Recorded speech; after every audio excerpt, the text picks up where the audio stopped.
اگلے دن قاسم اپنی نئی وردی پہن کر اور اپنے من پسند گھوڑے پر سوار ہو کر ینیچری کے صدر مقام کی جانب چل دیا۔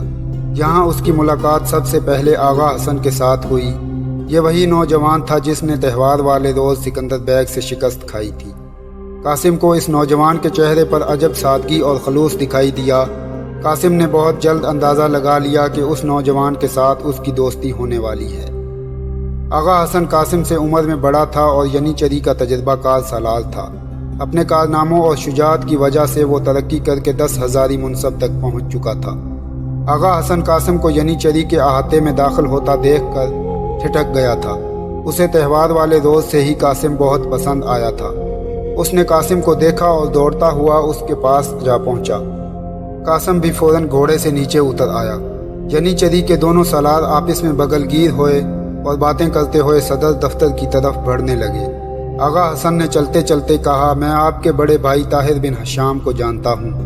وہ تربیت گاہ میں شمشیر زنی کی کلاس لیتے ہیں تو میں کبھی کبھار اپنے شوق سے ان کا فن دیکھنے چلا جاتا ہوں۔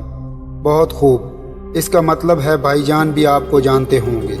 اچھا ہوا سب سے پہلے آپ کے ساتھ ملاقات ہو گئی۔ اس دن آپ نے بڑے ماہرانہ وار کیے تھے۔ آپ کی شمشیر نہ ٹوٹی ہوتی تو آپ یقیناً سکندر بیگ کو تھکا کر شکست دینے کی صلاحیت رکھتے تھے۔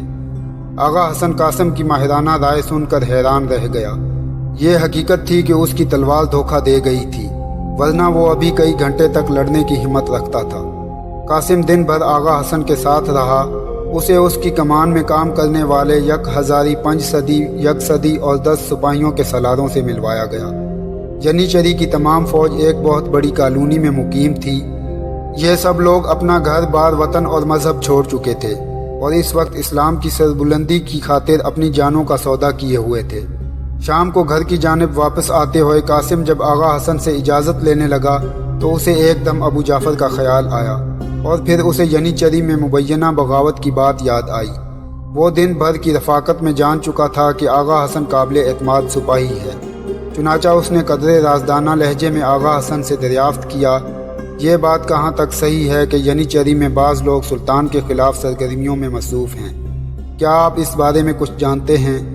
آغا حسن نے چونک کر قاسم کی جانب دیکھا اور پھر محتاط لہجے میں جواب دیا، نہیں، میں اس بارے میں کچھ زیادہ نہیں جانتا۔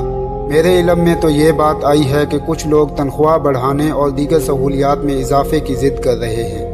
جلد ہی قاسم ینیچری میں ایک محبوب و معقول سالار بن گیا۔ اب اس کے والدین بھی ادرنا میں اس کے بھائی کے گھر آ چکے تھے۔ روزانہ علالصبح گھوڑے پر سوار ہو کر ینیچری کے موسکر جانا اور پھر شام کے بعد واپس لوٹنا قاسم کا معمول بن چکا تھا۔ کبھی کبھار وہ آغا حسن کے پاس رات کے کھانے کے لیے رک جاتا اور دیر سے واپس آتا تھا۔ اسی طرح کی ایک رات قاسم موسکر سے گھر آنے کے لیے روانہ ہوا۔ راستے میں زیتون کے چند باغات پڑتے تھے۔ 10ویں رات کا چاند زیتون کے درختوں پر چاندنی کی چادر پھیلا چکا تھا۔ قریب ہی پانی کا ایک بڑا سا تالاب تھا جس کے چاروں اطراف نرم سبزہ کسی قالین کی طرح بچھا ہوا تھا۔ قاسم تالاب کے قریب پہنچا تو ٹھٹک کر رک گیا۔ کسی نے کہیں سے تالاب میں کنکر پھینک دیا تھا۔ پانی میں کنکر کا چھناکا پیدا ہوا تو قاسم نے گھوڑے کی لگامیں کھینچ لی اور بجلی کی سی تیزی سے اپنی چمکدار شمشیر نیام سے باہر کر لی۔ کون ہے یہاں؟ سامنے آؤ، ورنہ اگر میں نے خود ڈھونڈ لیا تو گردن اڑائے بغیر نہیں رکوں گا۔ زمستانی ہوا پتے پتے کو رقص پر مجبور کر رہی تھی۔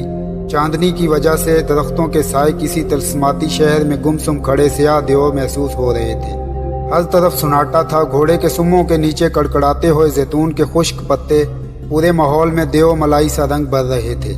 قاسم کے کان کھڑے تھے اور وہ اپنی تمام حسیات کو بیدار کیے کسی کی موجودگی کو محسوس کرنے کی کوشش کر رہا تھا۔ یک لخت اسے گھوڑے کے ہنہنانے کی آواز سنائی دی۔ یہ آواز انار کے چھوٹے درختوں کے عقب سے آ رہی تھی۔ قاسم نے تلوار کے دستے پر گرفت مضبوط کی اور گھوڑے کو اسی جانب موڑ لیا۔ قریب جانے پر اس نے دیکھا کہ وہ ایک نہیں 2 گھوڑے تھے جو ایک بگھی کے آگے جوتے ہوئے تھے۔ بگھی کو یہاں ویرانے میں دیکھ کر قاسم کو حیرت ہوئی۔ اس قسم کے رتھ یہاں ادرنا میں طبقہ اشرافیہ کی خواتین استعمال کرتی تھی۔ قاسم کا ماتھا ٹھنکا۔ اس نے سوچا ضرور کوئی ایسی ویسی بات ہے۔ وہ رتھ کے قریب گیا اور با آواز بلند پوچھا، کون ہے یہاں؟ میں پوچھتا ہوں کون ہے یہاں؟ وہ کچھ دیر تک پکارتا رہا۔ جب اسے جواب سنائی نہ دیا تو اس نے رتھ کے پچھلی طرف جا کر